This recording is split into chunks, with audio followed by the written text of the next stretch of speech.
Welcome back to Catholic Cinema Crusade. I'm Nick Olzik. I'm Violet Olsick. And this is episode 51, and today we're talking about Captain America, Brave New World, so stick around.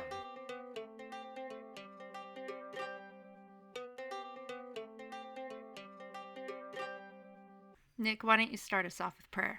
Name of the Father, Son, Holy Spirit, Amen. First of all, at this moment of recording, Pope Francis is in critical condition with some pretty serious respiratory problems, so we pray for his health and for his ministry to all of us. We also ask you to please bless our viewers as they head into the end of February, and thank you for all the blessings in our life. So today we're talking about Captain America, Brave New World. Make sure you like, subscribe, and send a comment to CatholicCinemaCrusade@gmail.com, and we'll read and talk about it on the air. So now we're going to look at a comment on one of our recent reviews for Green and Gold from a regular listener, Judy. So Violet, why don't you read the comment? So, I actually really like this comment, and I'm glad she put it. She said, your listeners may be interested to know that the reason Green Bay is so popular in Wisconsin is the Packers are actually owned by Green Bay residents. They own a share of the Packers. Nobody is retiring on their football wealth, but the Packers aren't going anywhere, and the residents love them. Also, as any MST3K fan knows, the Packers won the Super Bowl. Yay. Woo! So yes, I was aware of this fact. It's something they are extremely proud of, and they frequently mention. It is not just the only football team, but the only major American professional sports team in the United States that is publicly owned. I'm not exactly sure the history of how this happened, but yes, the short answer, I'm not sure how all the ins and outs work. You know, how do they trade people? How do they pay the players? All of that. But I do know that if they were ever to move, it would require an actual vote from the citizens of Green Bay, which of course would never ever happen. It's something rather unique, and it's something very, it's something, again, everybody in Wisconsin takes a lot of pride in, that we own our own team, so we don't have to worry about them moving like the Brooklyn Dodgers or the New York Giants or something like that. So yeah, just another reason why the Wisconsin loves the Pack. First, what are we watching? First up, we are still working on our Jason Bourne series. I didn't realize there was a fifth movie, but there is a fifth movie. It's the last one, I believe. It's the last one. So Matt Damon is back. There seems to have been some time between the last one and this one. He met up with a previous, I don't know if she's his girlfriend, but no, she worked with him. Yeah. Once again, she plays kind of the damsel in distress, and he has to rescue her, and we're not done with the film, but unfortunately, she kind of sacrificed herself for him, and he's probably going to find the people who did it, and I don't know. It seems like it writes itself as far as a Jason Bourne movie. But the action's still pretty good, and Matt Damon does a good job. Yep, like Jason. Yep. Also, one thing I noticed about this segment is we talk about what you and I watch, but I think it's interesting just seeing what kids are into in any given generation.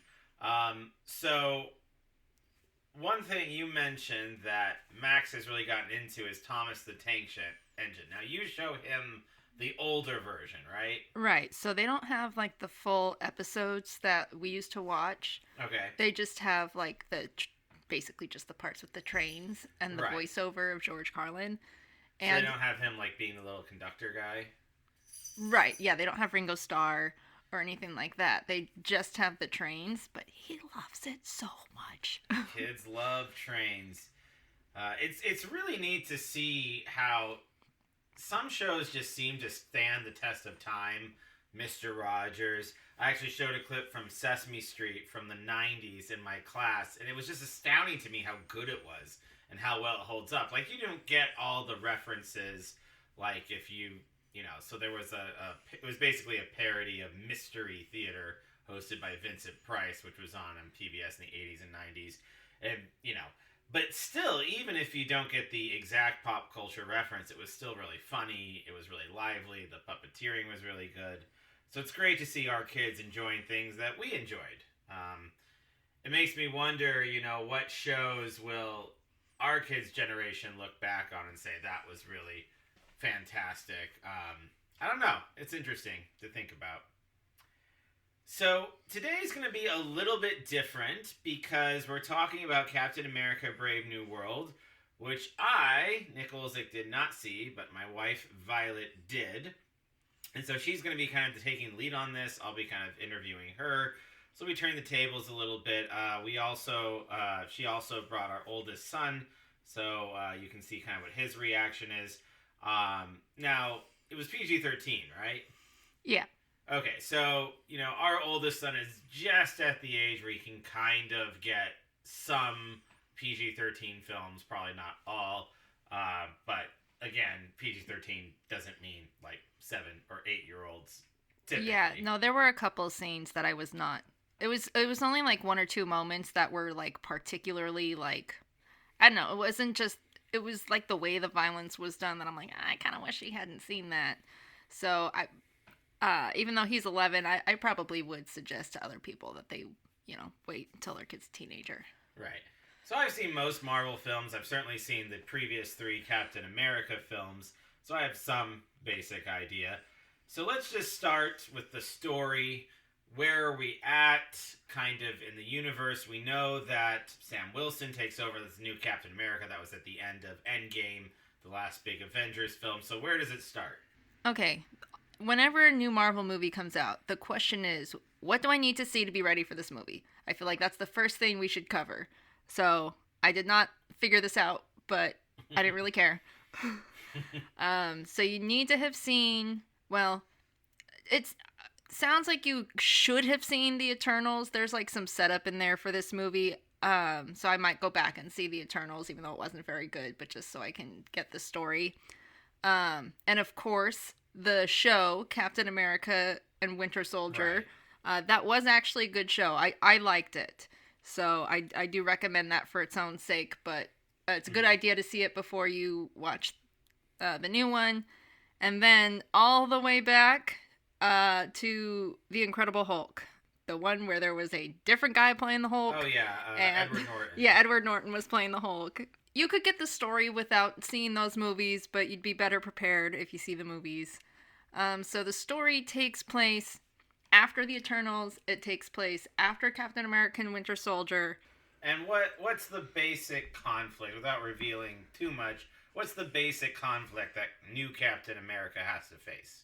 Okay, so there's, Sam Wilson's personal journey, and then there's the big picture. So Sam Wilson, he's got big shoes to fill, quite literally. So that's kind of what his character is dealing with during the movie is how does he live up to this legacy?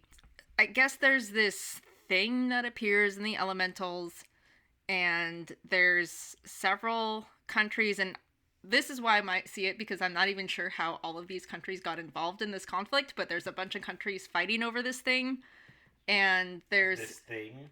It's like an island and a new element supposedly stronger than vibranium. So, of course, everybody... Yeah. MacGuffinanium. Yeah. So, everyone... Unobtainium, as they say in Avatar. Yeah, unobtainium. Yeah, basically unobtainium. So everyone's fighting over it, and I'm not even sure. I'm like, why is France involved? Of all countries, why France? I'm sure I missed something. So you got these countries, but then there's another person who out of nowhere is trying to disrupt all of this, and so you kind of are figuring out, okay, well, what's going on?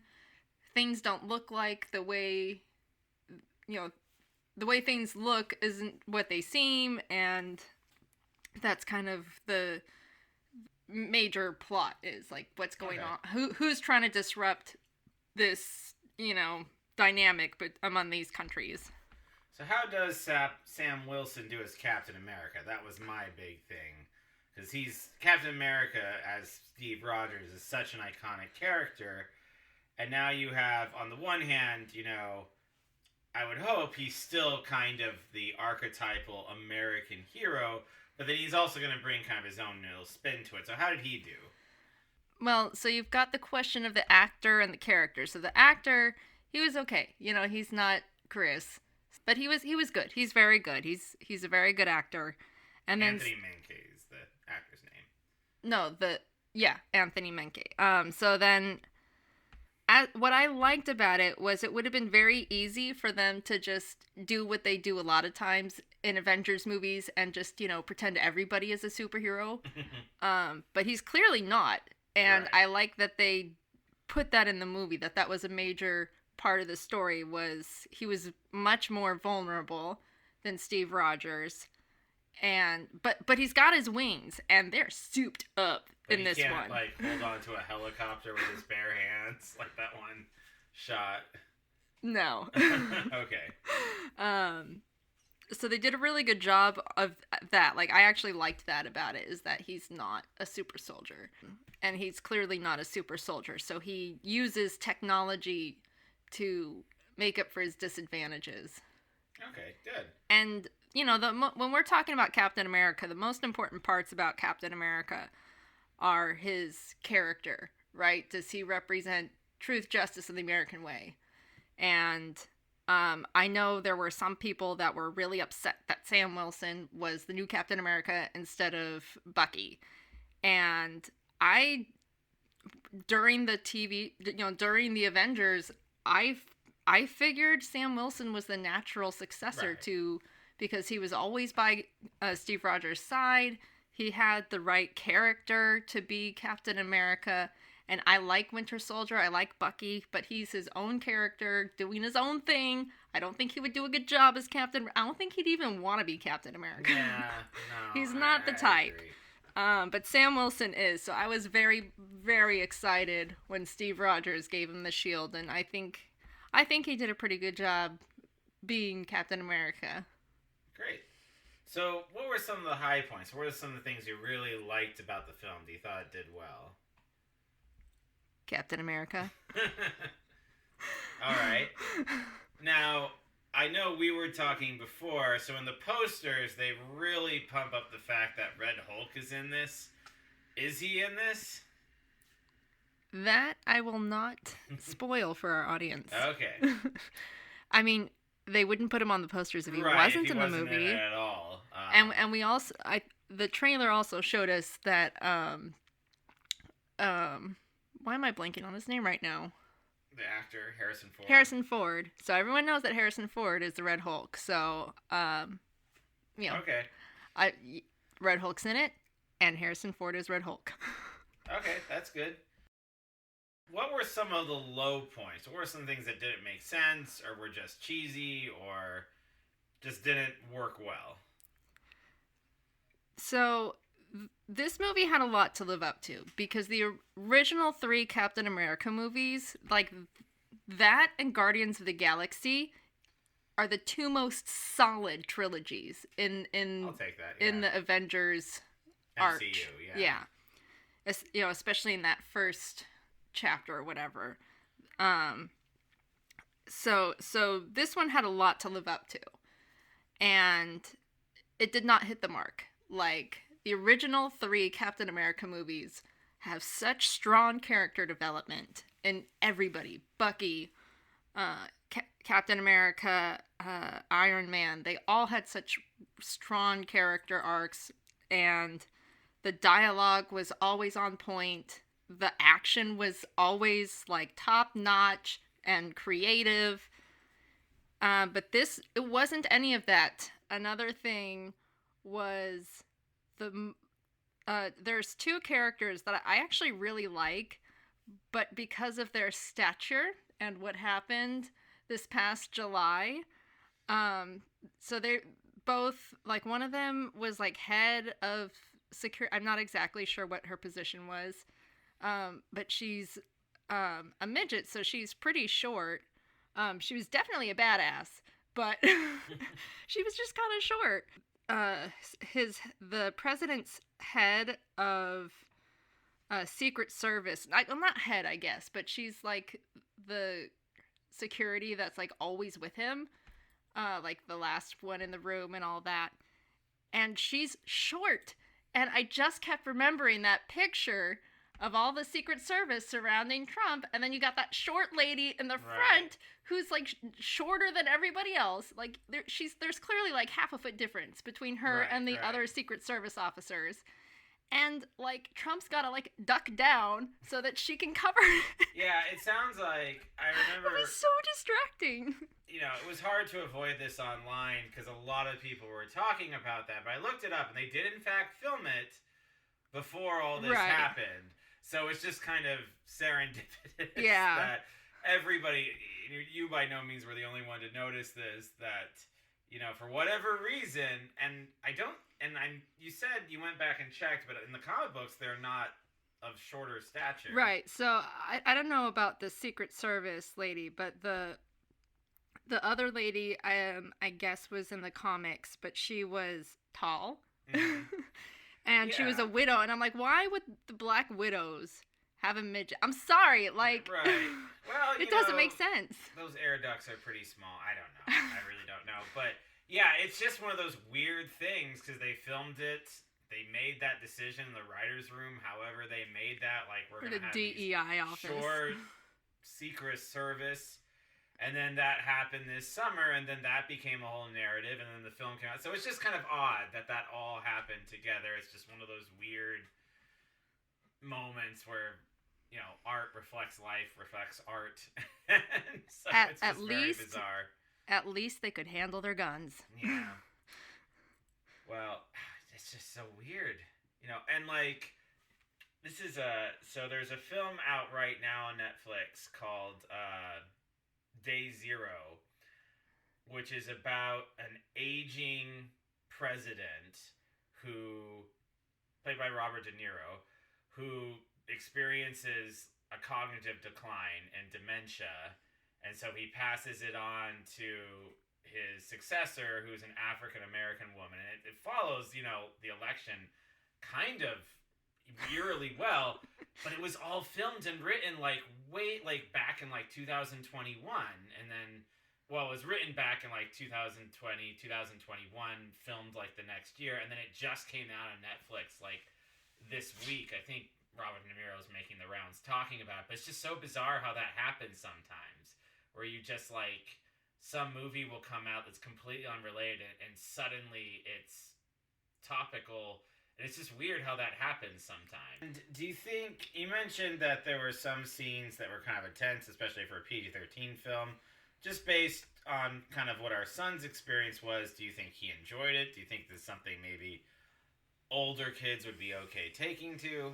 Yeah, no, he had a lot of fun. I don't think, you know, he didn't know what he was missing, right? So, like, he came back and was like, oh, when it comes on Disney Plus, I want to watch it. I'm like, wait. What about the OG Captain America? Like, that was way better. And he's like, well, but I didn't see that one. I saw... Not even born. We weren't even married when the first Captain America came out. Oh, yeah. I guess that was that long ago. Yeah. He had fun, and sounds like he wants to watch it again, and he was still talking about it a few days later. Okay, and that's just what he said. He just said it was fun. I mean, I don't think he got all the stuff that I was talking about Captain America and Truth and Justice. And I got the impression... its thematic material, its messages were not especially sophisticated. I mean, it sounds like there were the basic virtues you expect from a superhero film. Be brave, do what's right, you know, sacrifice for others. Things that we've seen actually pretty strong in the whole Captain America series. Did it at least continue that? Yeah. Okay, that's good. Yeah. I think he also liked there was, you know, a lot of the, like, human experimentation stuff. They talked about that stuff, and I think he found that interesting, too. He had fun, and there were things and themes and elements that he liked about it. Good. What future do you see for Captain America after this? I'm assuming, because it's a Marvel film, it sets up a sequel, another franchise, etc., but do you think there's still stuff to mine that's there? I mean, this is Sam Wilson's first outing. Is there more he could do? I don't know. I think the writers would have to really step up to make a sequel worthwhile, because I'm not sure I'm not familiar with the comics, so, maybe there's, a story I'm missing. But, I mean, there was another character, I think his name was Joaquin. He's the new Falcon. And he didn't have a lot of depth, and which was disappointing because he seemed like when we first meet him, I guess he was in the TV show. I didn't really remember him. When they first introduced him in the movie, I'm like, oh, this guy seems kind of interesting. But then, he was just pretty flat. So they really got to step up the writing if they want to make the series worthwhile. And, there's definitely setup for, there was a post-credit scene. And even aside from that, there was setup for more. But I think if Sam Wilson really is going to step up to Steve Rogers, he doesn't need to be a super soldier, but the writers really have to dig down deep into his character and give us more than what they've already given us. Okay, great. Well, thank you, Violet. It's really neat to have, again, to kind of flip the tables and have something that I haven't seen yet. I probably will catch it at some point, and when we get to the What Are We Watching section, I'll probably add my 2 cents. But thank you all for listening. Make sure to like, subscribe. Again, send a comment to CatholicCinemaCrusade@gmail.com. And I hope you have a wonderful week, and we'll see you at the movies.